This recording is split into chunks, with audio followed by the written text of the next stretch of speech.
Alright, what's up everyone? It's Pig Puncher, and welcome back to another video. So today, we're going to be talking about a topic that makes my blood boil.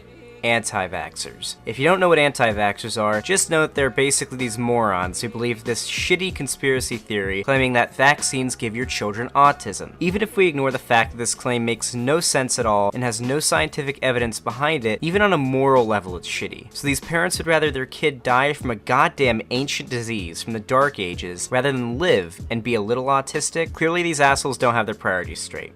That, or they don't love their kids. So, where did this whole anti-vaccination hysteria come from, you may not be asking because you aren't an idiot? Well, too bad. I'm gonna tell you anyway. Basically, back in the 1990s, there was this thesis released by a group of scientists that tried to claim that the MMR vaccine caused kids to have a nutritional deficiency which gave them autism. Well, this study was bullshit and was refuted with 20 large population studies, and now 80% of the scientists involved in the original thesis claiming that the vaccines gave kids autism have turned against it and realized that they were wrong. So, what are these people who are dumb enough to believe in this anti-vax shit doing today? Well, if you haven't heard, there was a protest of about 700 anti-vaxxer parents who gathered in Washington a few days ago to oppose a bill that would require their children to be vaccinated against deadly diseases. So considering the anti-vax movement has reached what I can only hope is its critical mass, let's take a look at some dumb posts by anti-vaxxers online. And what better place to find stupid parents than Facebook?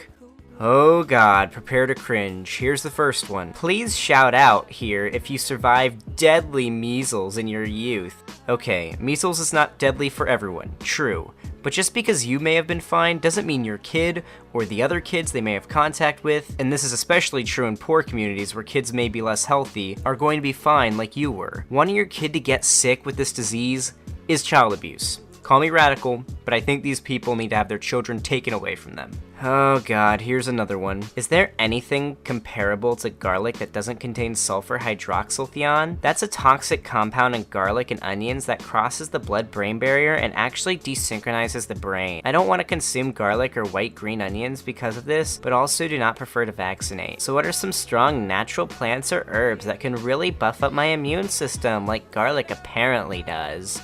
Oh my god, this smug bastard has clearly been huffing too many of their own farts. This fucker has literally ascended beyond condescendingly drinking herbal tea and using healing crystals and entered a whole new level of idiot. I just really hope this person doesn't have kids. Next. Oh my god. Posting facts from the CDC, the same organization that lies to you, controls you by fear, bullies you, threatens, gags, C&D, kills people who expose their lies, is above any human law because of their greed and their agenda, which is to control you until they can kill you. It's like dialing 911 for help when you are in the emergency room being helped by evil medical personnel who have their agenda and reasons. You all defend your murderers. Guess who deserved it? You do not want to accept the actual truth. CDC is the most unreputable source you could ever cite. The fact that these people are demonizing the CDC this much shows how ungrateful and privileged they are to live in the first world country without these diseases. I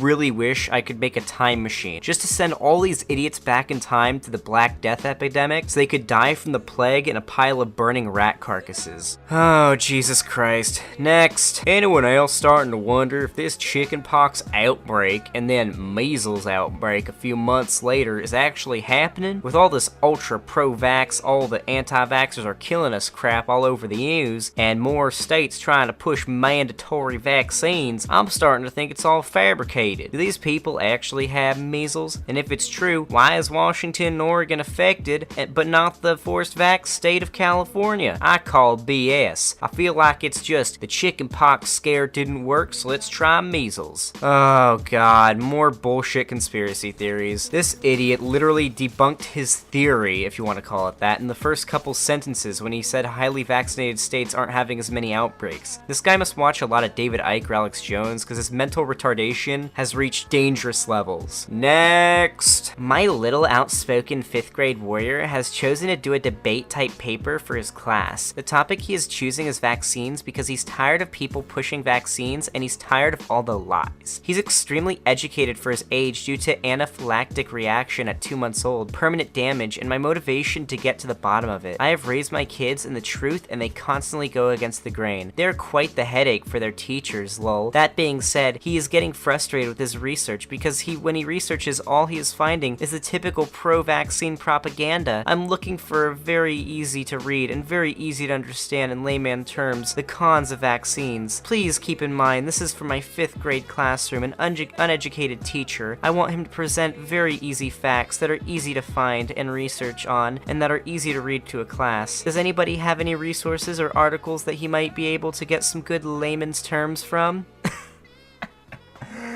Oh, okay. This clearly never happened. There are 2 big problems with this story. The first one is claiming that your 5th grader is going around spewing anti-vaxxer propaganda to other elementary schoolers as well as his teacher. And second, no anti-vax parent's kid has actually survived through 2nd grade.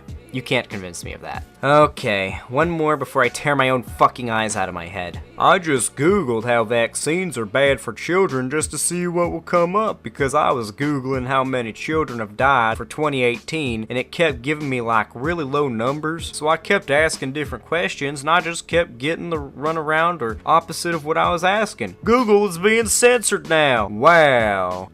I don't even know if this one's fake, but to anyone who has anything resembling a functional brain inside their skull, this should be the final piece of evidence needed to show that these people are absolute morons. So in conclusion, I don't think anti-vaxxers are going to be too big of a problem for much longer. As long as we don't let these idiots brainwash more people into joining their movement, natural selection will kill them all off as they die from nearly extinct diseases and slowly dwindle in numbers one by one. Well, that's going to be it for me today. Thank you all so much for watching. I'll see you guys in my next video. If you're new, be sure to leave a like and subscribe so you can support the channel.